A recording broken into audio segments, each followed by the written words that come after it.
Hello guys, this is Building Digital Product Podcast, and today in our studio is me, Andriy Samber, CEO of software development company Linkup Studio, and our perfect UI UX designer Natalia.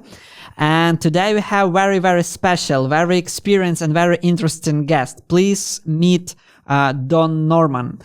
So he's the university professor, co-founder at Nielsen and Norman Group, and the world-renowned, very new author of famous books. One of his bestseller is Design for Everyday Things, which is actually must read for everyone who is interested in a design. And in case you called yourself designer and you never heard about Don, most probably you're kind of drunk and you're not a designer at all. Hello, Don. Thank you for your time and nice to meet you here today. Hello. Thank you for that interesting introduction. And last time I met you in real life was at the conference in Kyiv, like 3 years ago. And yes. What I clearly remember that someone from audience asked you, do you believe that robot will replace the designers? And I really love your answer. It was, why are we all here then? Your opinion still the same, isn't it? I think that the use of artificial intelligence and advanced computers will actually make designers' work different and more interesting, because we've already begun to see some collaborative work between AI and designers. So, for example, recently a computer drawing won a prize for the best art. But the person who did it said, I didn't think it was the computer who did it. It was a team, because I told the computer what to draw and it drew it, and I didn't like what it drew. And it took me like 90 hours of back and forth before we ended up with something that was acceptable. So, but that's a different way of working, isn't it? It's if you have an assistant, and a really good assistant, and you explain what you like and the assistant does it and you say, oh no. So, but the assistant has different ideas than you do. So the combination is really powerful. And on top of that, a lot of what we do is dull and tedious. It's just repetitive over and over and over again. Let the machines do that, and let us sit back and think about the important issues and the important questions. So I think it's going to be we have to learn to work differently, but I think we shouldn't be afraid of robots or computer systems. So it's not a competition like you don't think it's a competition, like AI and humans. Actually, technology historically has always been that way. It's replaced jobs, absolutely. But on the end, it actually made our works more powerful and our lives better. We know you are currently working on important matters, which can change the approach to design completely. Can you please tell our listeners what is Design for a Better World and how did you achieve this concept? I've been writing lots of books about how to make things easier to understand, easier to use, and that's important. But it doesn't change the world. And I said, okay, I'm 86 years old. It's time for me to actually do something that will make a difference in the world. And all of you in the Ukraine ought to really appreciate that. And I have great sympathy for the difficulties you are facing. And this particular book is meant to help the world. It's not focused at the issues you face, but it's relevant. And so I said, look, I've had a lot of experience. I've traveled around a lot. I have visited many countries. I do understand what is happening in the world. So why don't I put it together? And as I started to think about this, I talked to many people. I read many books. I traveled and talked. I couldn't travel as much as I wanted to because of COVID. And I said, most of the world is artificial. Most of the things that we care about is made by humans, like the laws, the rules. The notion of a country is artificial. It was invented. The notion of how we govern ourselves is different from place to place. And so many of it is wrong. The way that capitalism is played out in the West is wrong. Because what it does is it makes the people who are rich, richer, and it makes the people who are poor, poorer. And it doesn't look after the lives of people. It doesn't benefit the world. And so why is that? That's not actually the way capitalism developed. It's the way it's happened. And I blame the West. I blame the major countries of Europe and the United States for the wrong way in which has been implemented. But it was implemented by people, which means it's artificial, and therefore it could be changed by people. And what I said was design has played a very important role in this, not necessarily by designers, because the way that we live today is a result of our history for thousands and thousands of years before the field of design existed, but it was designed by people intentionally setting up kingdoms or ways of ruling or ways of using funds and money and living and the different classes of people. So we can change it. So if it was designed, okay, maybe designers have an important role in changing it, but not today's designers, because today's designers are making things easier to use and understand and making them more beautiful. That's good. That's important.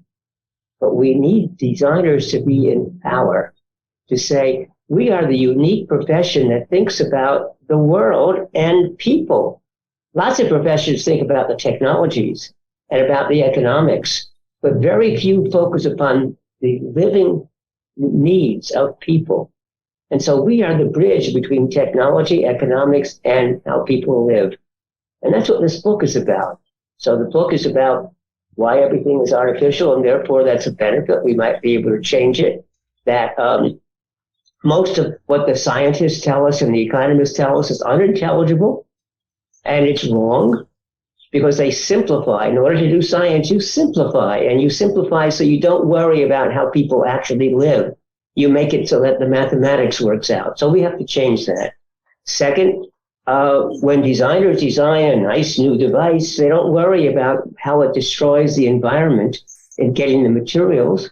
They don't worry about how it destroys the environment in manufacturing. They don't worry about the fact that it goes obsolete in a few years and you throw it away and destroy the environment in disposal.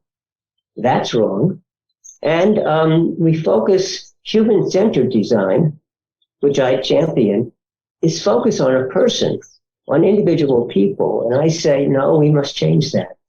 We have to start doing our designs to focus on the ecology, on all of humanity, all the people all over the world and the impact. So that's what my book is about. Very simple. So for a long time, we live in a world where design was considered like an interaction between people and technology. And now we should understand that it's more global, and because this is interaction between people, technology, and the world. Am I right? Yes, because you cannot actually divide. Anything that we do impacts the entire world, as I pointed out, that it has huge costs to the environment, among other, and for that matter, often to the way that we treat minority people. And it's basically design has been made for the wealthy who can afford nice, present, wonderful designs. And I would like to change that. Maybe could you also explain the difference between humanity-centered design and design thinking? Actually, it's surprisingly not new. The notion came about, at least 15 or 20 years ago, but it hasn't caught on. But here's what I say. I still believe in human-centered design, but human is just a small part of humanity. And so humanity is taking the work we're doing and looking at the broader perspective and its impacts upon the world, and as a result, maybe changing what we're doing. But we have many tools that we use and that are powerful tools and that actually I think should play a larger role in society. One of those tools is what we call design thinking. So you don't ask what's the difference between design thinking and human-centered design or humanity-centered. Design thinking is one of the powerful tools that we use as designers.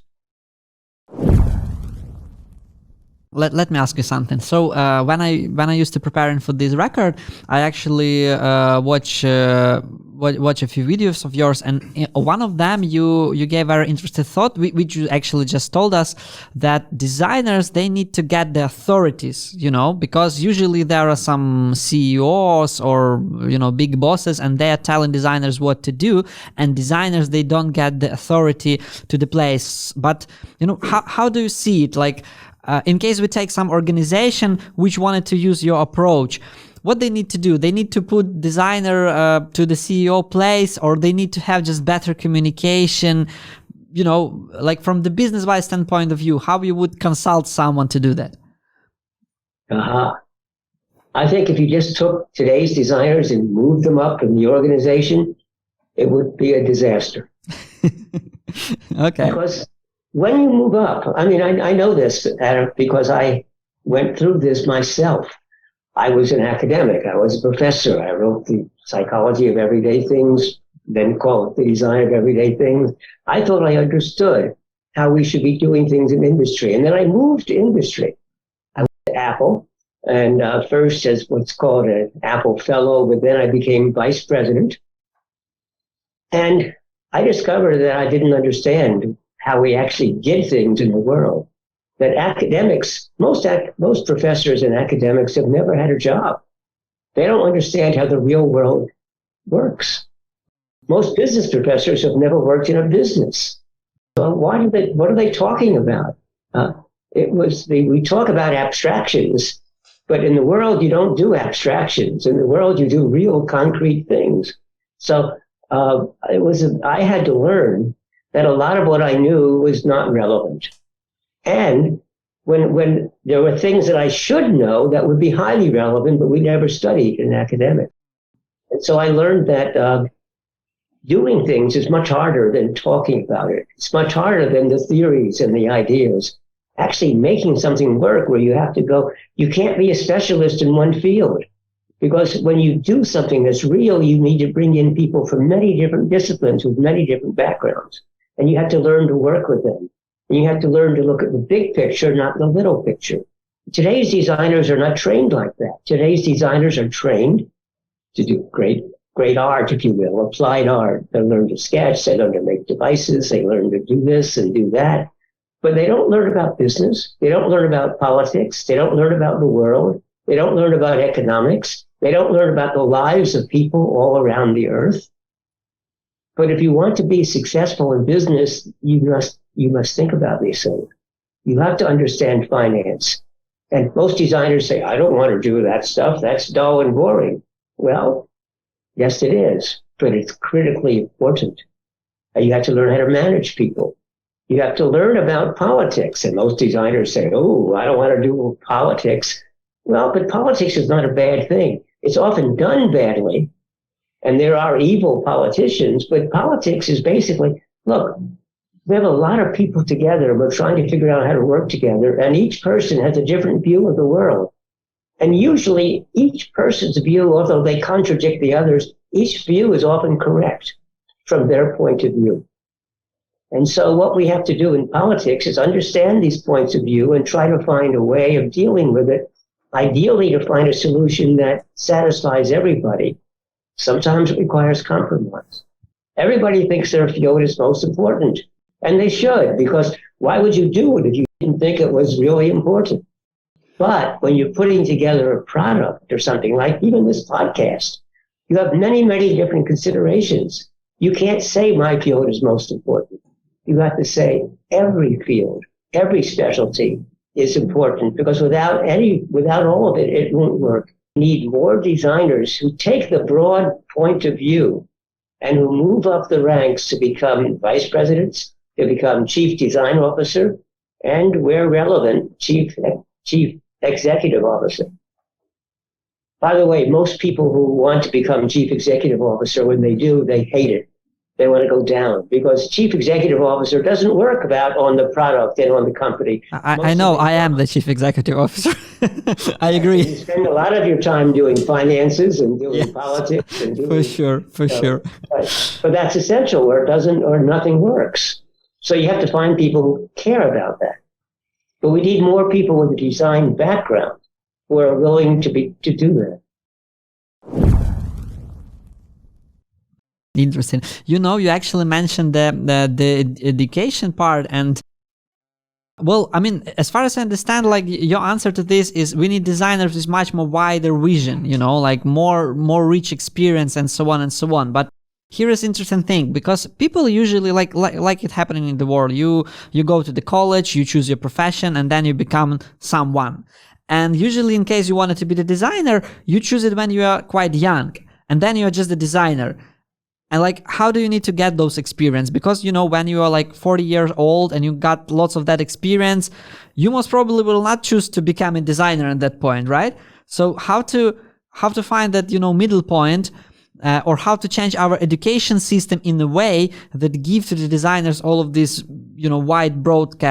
wide understanding of the world in order to implement all of this knowledge through the design. And answer will be super interesting, because Natalia is also teaching in our local university, Lviv Polytechnic, and maybe she can change her approach, by your wise answer.